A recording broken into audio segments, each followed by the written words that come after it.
Hey, hey, salut à toi l'ami, j'espère te trouver avec la top forme aujourd'hui. Bienvenue dans le podcast Eric.solution, je suis Eric, ton spécialiste pour le développement rapide de ton business sur Internet et auteur du livre Comment réussir financièrement grâce au web.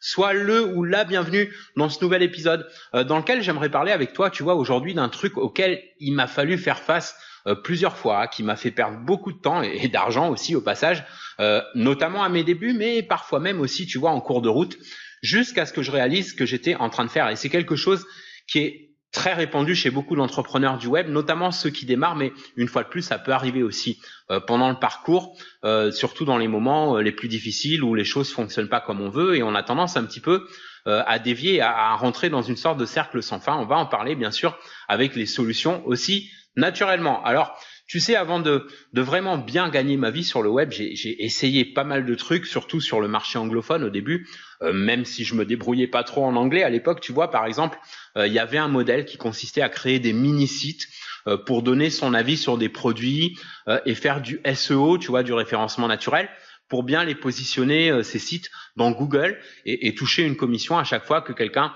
achetait un produit. Je te dis pas comment j'ai galéré avec ça, surtout que j'étais pas un crack en technique et qu'il n'y avait pas encore tous ces outils qu'on a maintenant pour créer un site en quelques clics de souris. J'avais pas de résultats encourageants. Puis en écoutant une conférence en ligne, j'avais découvert un concept qui semblait prometteur et qui consistait à créer des sites toujours, mais cette fois pour faire des revenus publicitaires. La stratégie avait l'air simple, ça fonctionnait bien pour le gars et pour des étudiants à lui, mais j'hésitais beaucoup à laisser tomber ce que j'avais commencé à faire parce que j'y avais déjà consacré 3 mois, j'avais investi beaucoup de temps, d'énergie et quand tu consacres beaucoup de temps et des efforts dans un truc, même si t'as pas encore eu de résultats significatifs, tu peux pas t'empêcher de te dire j'ai tellement mis du temps et de l'énergie que ça me contrarie d'arrêter en plein milieu. Et pourtant, d'un autre côté, tu vois bien que ça marche pas, donc tu finis par renoncer. C'est ce que j'ai fait. Donc j'ai pris cette autre formation et je me suis lancé là-dedans, mais comme je voyais pas de résultats assez vite, je laissais tomber pour passer à autre chose et ainsi de suite et rebelote à chaque fois. Bref, à chaque fois qu'un truc marchait pas assez vite pour moi, je passais rapidement à autre chose. Du coup, je devenais en quelque sorte la proie facile, tu vois, pour n'importe quelle autre opportunité qui passait par là. Et comme j'étais abonné, peut-être comme toi, tu vois, à plusieurs listes, les opportunités manquaient pas.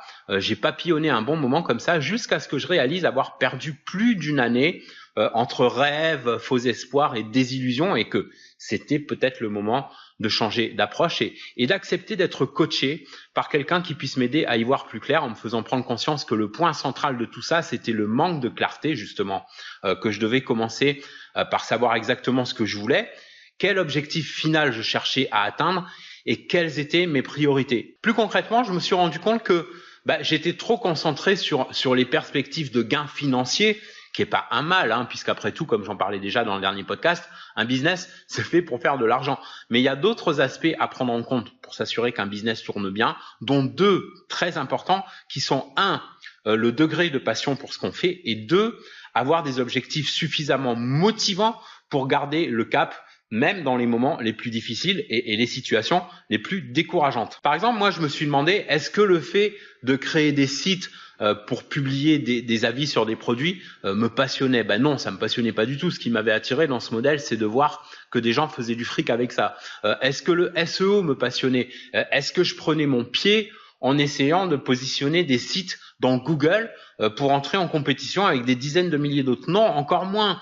Idem pour le modèle de revenu publicitaire et toute une ribambelle d'autres schémas, parfois fantaisistes même quand je regarde avec du recul. Mais il y a quelques autres trucs dont j'ai pris conscience entre-temps, c'est que il y a de fortes chances que sur tous les modèles de business que j'avais testés, il y en aurait eu au moins 2 ou 3 avec lesquels j'aurais pu faire un succès si j'avais pas abandonné peu avant le moment où ça aurait pu fonctionner. Et c'est quelque chose qui arrive aussi, c'est que quand tu abandonnes un truc en cours de route, soit tu prends une sage décision parce que tu étais effectivement sur la mauvaise voie, soit tu étais à peine à quelques coups de pioche de la mine de diamants si tu avais pris la peine de creuser encore un peu plus. Le problème, c'est que parfois, tu vois, on creuse et puis on creuse encore avec acharnement pour au final tomber que sur du charbon, tu vois, et rien d'autre. Alors comment arriver à faire la différence? Comment déterminer au moment où on se remet en question, si on devrait vraiment persister ou au contraire accepter l'idée qu'on va pas dans le bon sens, dans la bonne direction? J'ai pas une réponse universelle, tu vois, parce que ça dépend vraiment de chacun, ça dépend du modèle de business et des affinités qu'on a avec ce modèle. Mais je pense que le meilleur moyen de trouver la réponse, c'est de se bloquer 2 heures ou une demi-journée maximum, pendant laquelle on va faire une sorte de vide, on va arrêter le temps, tu vois, en quelque sorte, et se poser quelques questions, comme par exemple, est-ce que je sais où je vais? Est-ce que je suis clair sur ce dans quoi je me suis engagé? Est-ce que c'est aligné avec mes valeurs? Et si je me projette dans le futur, est-ce que je m'imagine faire ça pendant longtemps? Est-ce que je m'imagine faire pendant longtemps ce que je fais aujourd'hui? Est-ce que ça me passionne suffisamment pour que je garde la motivation, même dans les moments les plus durs? Et puis aussi, est-ce que je peux utiliser des compétences que j'ai déjà pour les mettre à profit dans cette activité? Et si ça demande des compétences que j'ai pas encore, est-ce que je suis excité à l'idée de les apprendre, ces compétences? Et le plus important de tout, justement, c'est est-ce que l'idée de développer ce business t'excite?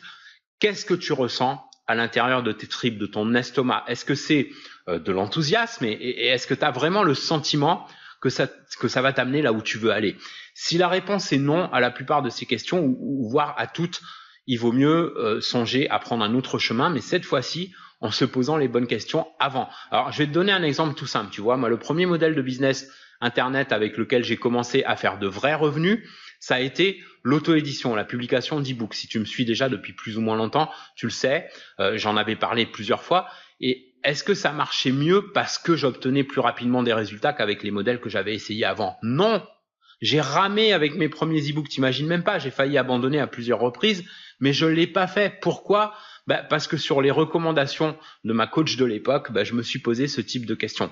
J'ai regardé à l'intérieur de moi et je sentais que je pouvais faire quelque chose de vraiment intéressant et de pouvoir en vivre dans ce domaine-là. Tu vois, j'avais quelques compétences parce que même si j'avais arrêté mes études après la 3e, il y avait au moins une matière à l'école dans laquelle je surpassais beaucoup d'autres et qui était la rédaction. J'étais un vrai cancre dans plein d'autres matières, tu vois, comme par exemple les maths et l'histoire géo, mais en rédaction, en orthographe et en vocabulaire, je me débrouillais plutôt bien. Bref, je vais pas te relater tout mon cursus scolaire, mais tu vois l'idée. Je suis parti de quelque chose que j'aimais bien faire et que je faisais bien pour le mettre à profit dans une activité qui au départ me rapportait rien du tout et qui m'a demandé d'apprendre d'autres compétences que j'avais pas, mais que j'étais enthousiaste de développer parce qu'à l'intérieur de moi, tout me disait que c'était la bonne voie à prendre. Et je me suis pas trompé parce qu'après quelques semaines, je faisais mes premières ventes. Alors très peu au départ, tu vois, genre 1 ou 2 par semaine, puis 5, puis 30, puis 200, etc.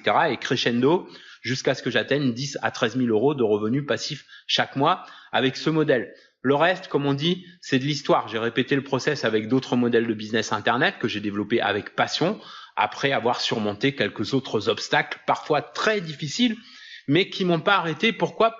Pas grâce à une espèce de, tu vois, de force naturelle, mais parce que j'étais enthousiaste.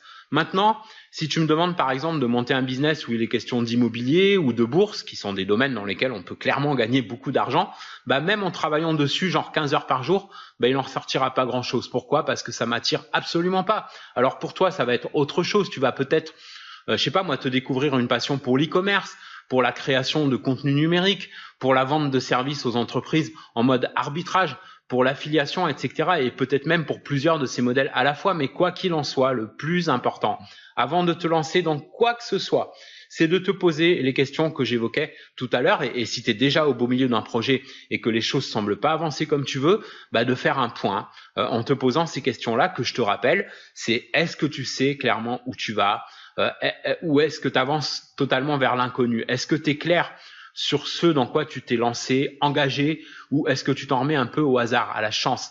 Est-ce que c'est aligné avec tes valeurs profondes ou est-ce que ça va te demander d'y renoncer? Quand tu te projettes dans l'avenir, est-ce que tu t'imagines développer ce type d'activité pendant plusieurs années?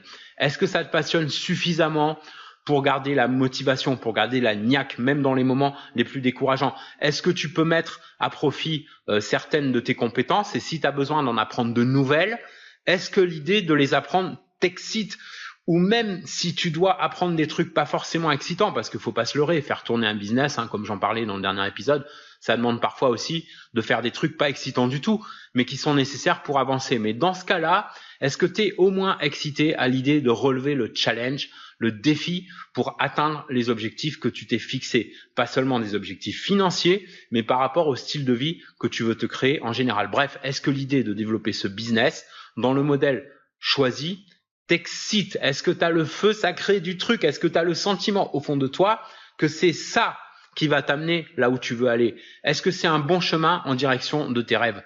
Qu'est-ce que tu ressens à l'intérieur de toi, de ton estomac, comme on dit, tu vois? Est-ce que tu ressens de l'enthousiasme ou est-ce qu'au contraire, c'est genre, ouais, bon, pourquoi pas? Si je m'y mets vraiment, bah, ça peut rapporter beaucoup. X ou Y l'a fait, ça a marché pour lui ou pour elle. Pourquoi pas pour moi? Bon, bah, si c'est genre ça, bah, peut-être il vaut mieux considérer autre chose. Parce que regarde, le gars ou la fille que tu vois bien réussir dans l'immobilier ou la bourse, tu vois, je prenais ces exemples-là tout à l'heure. Bah, il ou elle a forcément le feu sacré du truc, tu vois.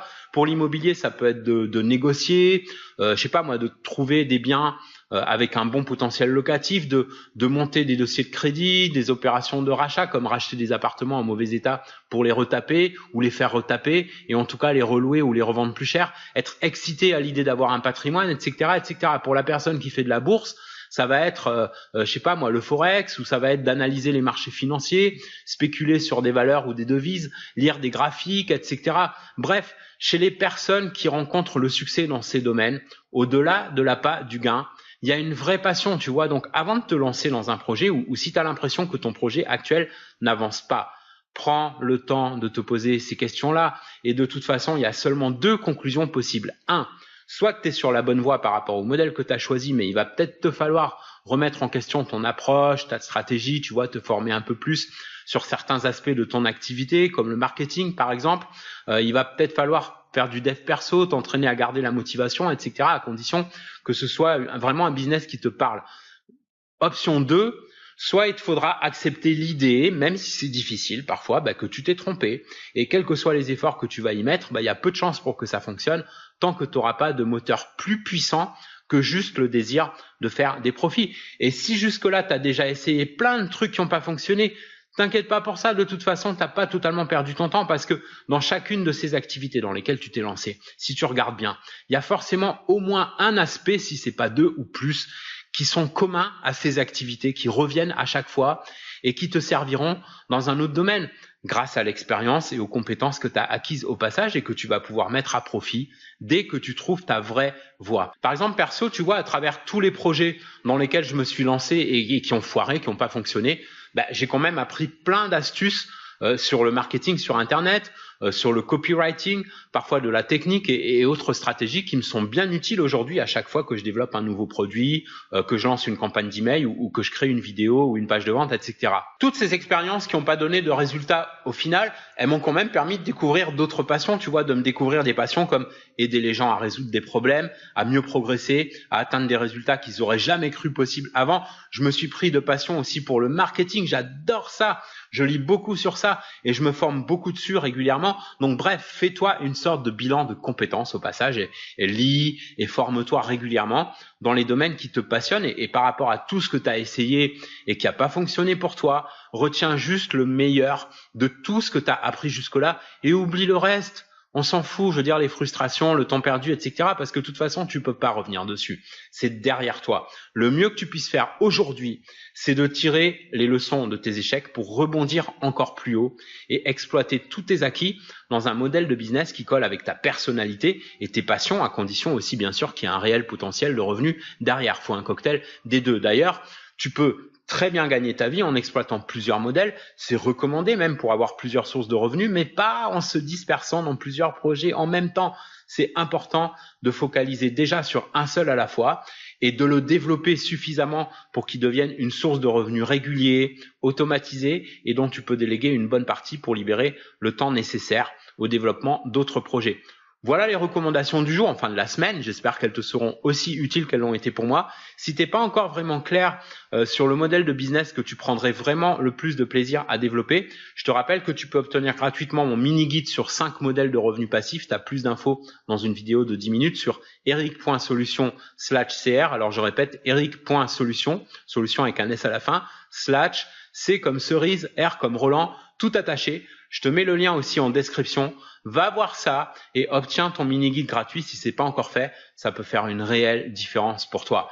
Merci pour avoir suivi cet épisode. S'il t'a plu, exprime-le en commentaire. Partage-le aussi avec un max de tes amis ou collègues entrepreneurs qui veulent lancer ou mieux développer un business sur Internet. Je te rappelle que tu peux écouter ce podcast via YouTube, iTunes ou Google Play avec l'appli Google Podcast. On se retrouve dans le prochain épisode ou dans un des liens en description. En attendant, prends soin de toi et fais une différence dans ton business et dans ta vie aujourd'hui.